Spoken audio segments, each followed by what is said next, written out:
Hello, my name is Courtney Edwards, and this is my technology-based tools presentation. The first technology tool that I chose was Kahoot, and Kahoot is a great resource to use in your classroom because it helps educators formally assess their students in a way that I believe is more engaging. Teachers are able to create questions and students kind of play a game via a technology tool, whether it's a computer or an iPad, and they have to choose one of the four answers, which they believe is the best choice. And I personally have used Kahoot in the past, and my students really enjoy it because it's a great way to end a lesson or end a unit and quiz your students before maybe there's a big assessment. The ISTE educator standard that Kahoot meets is 2.6b, which is manage the use of technology in student learning, strategies in digital platforms, virtual environments, hands-on makerspaces, or in the field. And the ISTE student standard that Kahoot goes with is 1.1c. Students use technology to seek feedback that informs and improves their practice and to demonstrate their learning in a variety of ways. The second technology tool that I chose was SplashLearn. SplashLearn is a great resource to use in the classroom because it enhances students' math skills. Students are able to work on various different math skills based on their grade level in a way that is more engaging. And through the tool of SplashLearn, I, as an educator, am able to assign my students certain subcategories in math that I want them to work on. So, for example, if we're working on arrays in multiplication, I am able to specifically go into SplashLearn and assign my students activities that have to do with arrays, which will then kind of extend the lesson that I've previously taught. And it's just a really good tool for students to have fun learning math, but it's also engaging and practices those important math facts. The ISTE educator standard that SplashLearn goes with is 2.7a. It provides alternate ways for students to demonstrate competency and reflect on their learning using technology. The ISTE student standard that SplashLearn corresponds with is 1.5c. Students break problems into component parts, extract key information, and develop descriptive models to understand complex systems or facilitate problem solving. The third technology tool that I chose was ClassDojo. ClassDojo is a great technology tool for educators to use in order to connect with families as well as monitor student behavior. ClassDojo is a tool that I haven't personally used in my own classroom, but I've heard a lot of great things about it from coworkers and via research that I have done. And it's a great way for educators to assign students positive or negative points based on their behavior, whether it's during a lesson or throughout the day. So students are able to create their own avatar. And as a teacher, you're able to go in and assign students points, which can then turn into maybe like a class reward. And it's just a great way to monitor student behavior. And it's a great use of technology in that area. The next technology tool that I chose was eSpark. And eSpark is a tool that is used for students to work on different academic areas such as language arts and math. And what I really love about eSpark is that it is an individualized program for each student.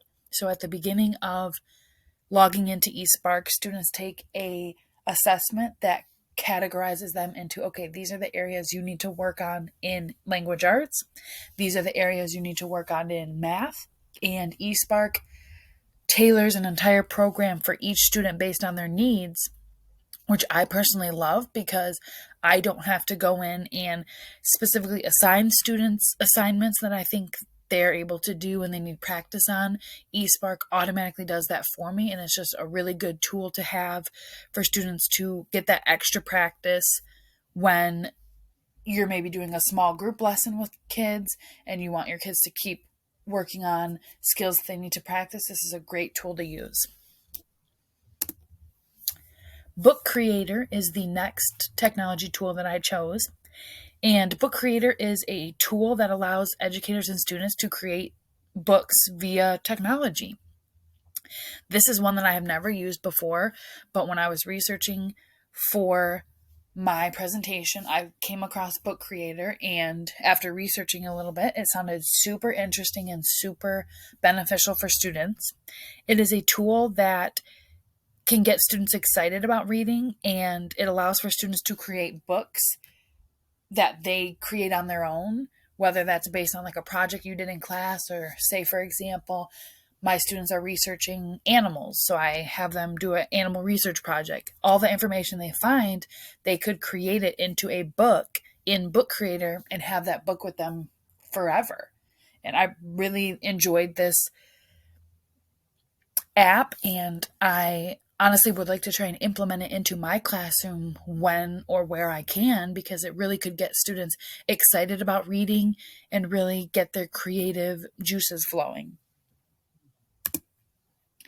The next technology tool that I chose was Flipgrid. Flipgrid is a tool that allows students to upload videos and record themselves. I personally like Flipgrid because it is similar to that of a discussion board, but by using technology. I actually used Flipgrid when I was in college, and it was a great way for my teacher to hop on. She could pose a question, like, here's our question for the day, and then everyone uploaded a video answering that question, no matter where you are. And it was just super cool for students to be able to record their video and answer the question verbally, because I know for some students that being able to put their thoughts and ideas into words by typing them out or writing them on paper is difficult. So I feel that Flipgrid is a great technology tool to implement into your classroom, because it differentiates those students who need a different way to be able to express their ideas. Epic is a great technology tool that I chose as well, because it is a supplementary reading program in which students can listen to audiobooks. I have used Epic in my 2 years of teaching, and I love Epic because it is a great differentiation tool. So currently I have a lot of ELL students, and it is hard for some of them to read a lot of the books that are in English in my classroom. So a great tool for these students to use is Epic, because there are Spanish books on there that allow my students to have an experience with reading that engages them in reading, but also shows them, like, okay, sometimes I can go on Epic and listen to Spanish speaking books, but I'm also going to try and learn words in English and read the English books that are in my classroom. Love Epic, highly recommend it. I personally use it for my students as a back and forth kind of resource. So one day I have my students read books in class, and they have to read books that they have in their book bins, and then maybe the next day they're allowed to go on Epic, because you just don't want your students only listening to books, because then they're not trying to read and sound out those words. But great tool, love it, highly recommend it. And these are my references for where I found some of my information for today's PowerPoint presentation. I hope you all enjoyed the technology tools that I shared, and I hope you're able to take some of the tools that I presented and use